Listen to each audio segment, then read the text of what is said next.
Porque quando se quer dar um golpe, se constrói uma narrativa. Primeiro para construir na mente das pessoas a ideia de que a mentira é verdade. E a mentira se tornando verdade.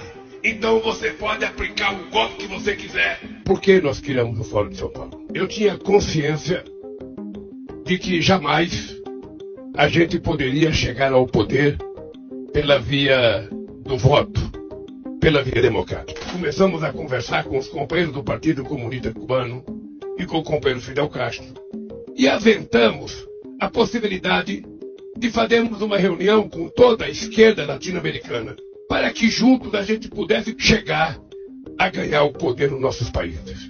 Aqui no Brasil nós enfrentamos o discurso do costume, o discurso da família, o discurso do patriotismo.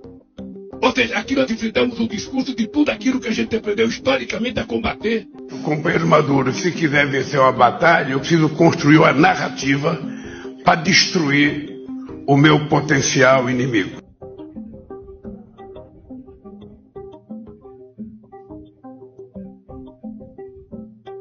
Eles estão dando tempo para o regime do Maduro e para o Conselho Nacional Eleitoral limpar as provas das atas que dão a vitória para o Edmundo Gonçalves e substituí-las por atas forjadas. Tem uma briga, como é que vai resolver essa briga? Apresentar a ata. Se a ata tiver dúvida entre a oposição e a situação, a oposição entra com recurso. Sabe? E vai esperar na justiça tomar processo. E aí vai ter uma decisão que a gente tem que acatar.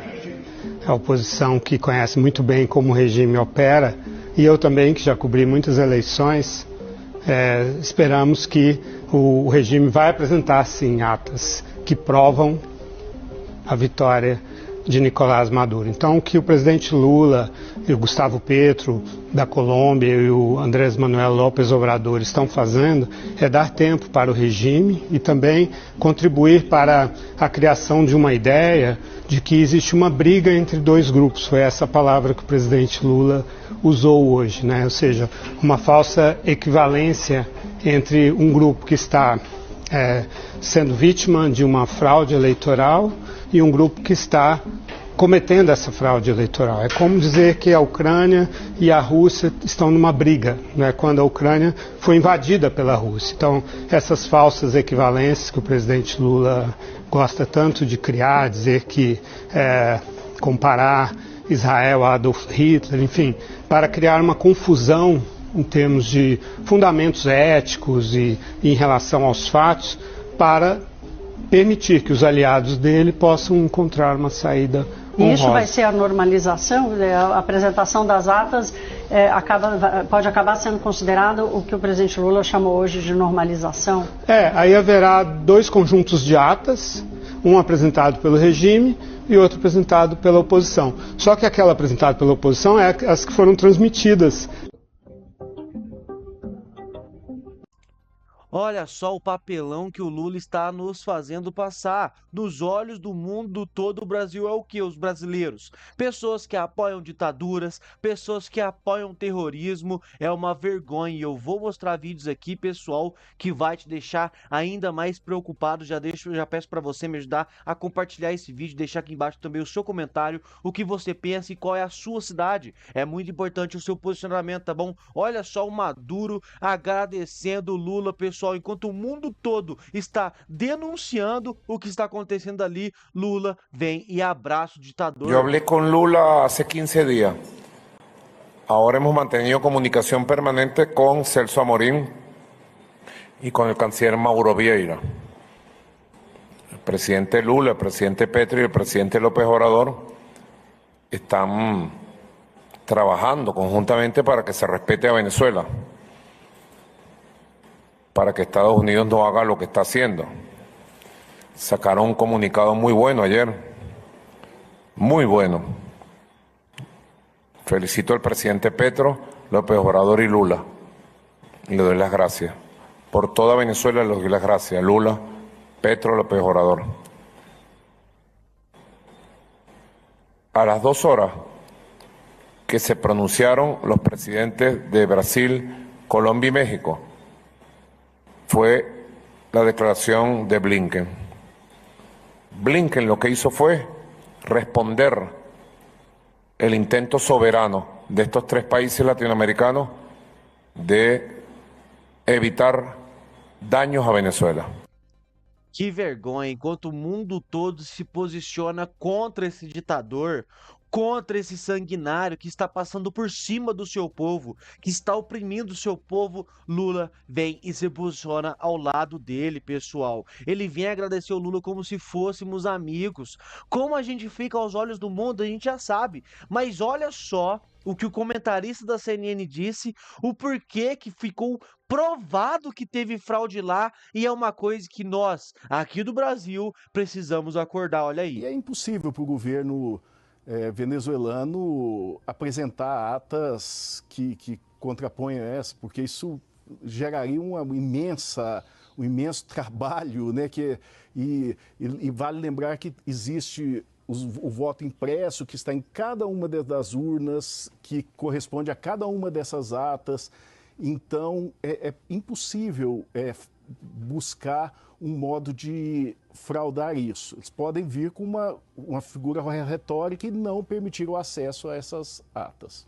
O Lorival, Olha só, o comentarista da CNN, em um corte rápido no meio da programação, ele solta a verdade que todo brasileiro sabe. Não tem como fraudar, sabe por quê? Voto impresso. Aí quando a gente fala de voto impresso aqui no Brasil é como se fosse um crime. Eu sempre digo aqui nos meus canais, excelentíssimos ministros do Supremo Tribunal Federal, do Tribunal Superior Eleitoral, nós brasileiros acreditamos 100% nos senhores. Acreditamos que as urnas são invioláveis, não tem como fraudar, são intocáveis, mas o povo exige o voto impresso. O povo exige a contagem pública dos votos. A gente quer poder ir lá pegar a ata e ver os votos no papel.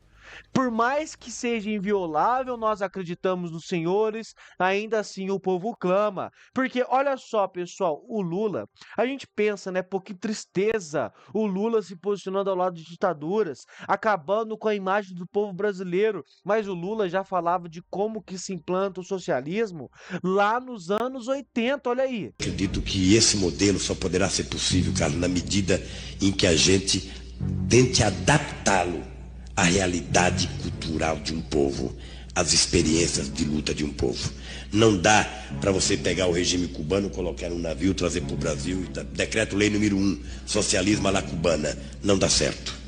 Ou trazer o soviético, sabe, através de um avião, chegar aqui e decretar socialismo via Suécia, também não dá certo.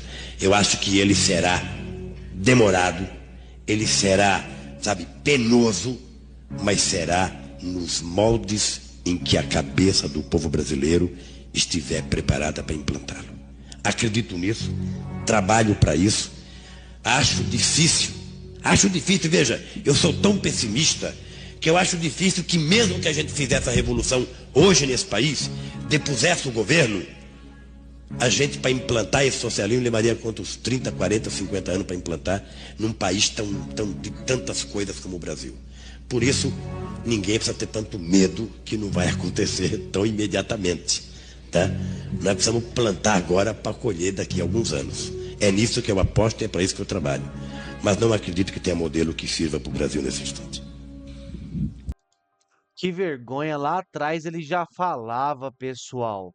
Que vergonha. Quem acredita nesse homem ainda não sei em que mundo que vive. Lula sempre deixou claro que queria implantar o socialismo aqui no Brasil. E o socialismo é esse tipo de regime que nunca deu certo em nenhum lugar do mundo. E como ele não consegue implantar aqui, é lógico que ele vai endossar outros regimes que conseguiram implantar nos seus países. Por quê? Porque é o sonho dele aqui no Brasil, pessoal. E eu tenho outro vídeo aqui do Lula confessando uma coisa.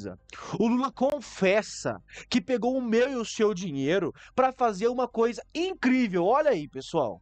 Sabe, eu na verdade, fui candidato agora nas eleições porque eu tinha consciência que a única chance de derrotar o fascismo era eu.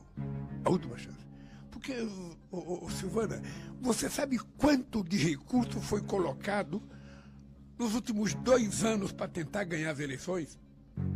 o equivalente a 60 bilhões de dólares. Eu vou traduzir em reais. 300 bilhões de reais. Na tentativa de não perder as eleições, comprando voto, dando dinheiro para taxista, para motorista, distribuindo para todo mundo, sabe, fazer isenção, fazer desoneração. Perdeu. Perdeu as eleições e eu vou contar uma coisa para você, não vota mais. Porque esse povo vai ter que aprender a gostar da democracia. O Lula, é impressão minha, ou o Lula acabou de confessar que gastou 300 bilhões de reais em 2 anos para comprar voto? Não sei se foi isso que eu entendi. Vou colocar mais uma vez. Sabe, eu na verdade, fui candidato agora nas eleições porque eu tinha consciência que a única chance de derrotar o fascismo era eu. A última chance. Porque, Silvana, você sabe quanto de recurso foi colocado nos últimos 2 anos para tentar ganhar as eleições? O equivalente a 60 bilhões de dólares. Eu vou traduzir em reais. 300 bilhões de reais. Na tentativa de não perder as eleições, comprando voto, dando dinheiro para taxista, para motorista, distribuindo para todo mundo, sabe, fazer isenção, fazer desoneração. Perdeu. Perdeu as eleições. Isso aqui não é muito grave, pessoal. Isso aqui que ele solta fica por isso mesmo e tá tudo bem? Tá tudo ok? Ele revela que gasta 60 bilhões de dólares, 300 milhões de reais e tá tudo ok para comprar voto? Tá bom, né? Eu não vou nem falar nada sobre isso aqui, porque senão, né, pode cair esse vídeo aqui. E olha só, pessoal, agora eu vou, né, trazer aqui uma matéria para vocês de uma maneira repugnante como o Lula utiliza a nossa diplomacia para tentar manter o regime do chavismo no poder. O regime lá do Nicolás Maduro. Olha só, pessoal. Senta numa cadeira aí para você não cair de costa. Para quem está acompanhando a trama de Nicolás Maduro e o desespero dos venezuelanos que não sabem como será o dia de amanhã, poucos perceberam os movimentos de Lula em contribuir para manter o regime ditatorial na Venezuela. O presidente brasileiro, mesmo sabendo que a maioria dos vizinhos já se posicionaram a favor do vencedor Edmundo Gonzalez, vai na contramão, utilizando uma velha tática de dividir para conquistar. Recentemente, o Partido dos Trabalhadores declarou seu estrito apoio ao ditador Maduro, enquanto o próprio Lula, né, ainda não fez nenhuma declaração direta sobre se concorda com os resultados apresentados pela oposição ou se reconhece que o regime tenta se manter no poder por meio da força e da ilegalidade. Bom, ele disse que o processo lá foi normal e que cabe à oposição a recorrer na justiça, que também é controlada pelo Maduro. Então, essa posição dele já se mostra, né, ao lado de Maduro. À primeira vista, esse o comportamento do comunista brasileiro de tentar se distanciar da opinião do seu próprio partido pode parecer confuso. No entanto, essa aparente divergência de opiniões dentro da própria legenda do qual Lula é o fundador e comandante geral é apenas uma tática estratégica.